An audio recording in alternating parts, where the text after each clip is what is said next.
السلام علیکم ورحمۃ اللہ وبرکاتہ۔ بارش کا موسم چل رہا ہے، اکثر و بیشتر جگہوں پر بارش ہو رہی ہے۔ اللہ کا یہ فضل ہے، تو نفع والی بارش کے لیے دعا کا اہتمام کریں، اللہم صیبا نافعا۔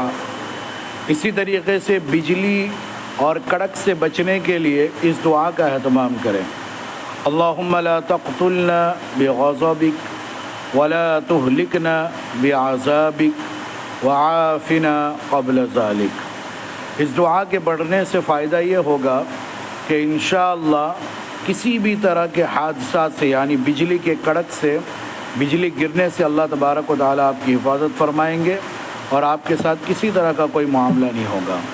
تو آپ خود بھی اس دعا کو پڑھیں، اپنے دوست و احباب تک اس دعا کو شیئر کریں تاکہ وہ بھی اس دعا کو پڑھ کر اپنی حفاظت کریں۔ صدقہ جاریہ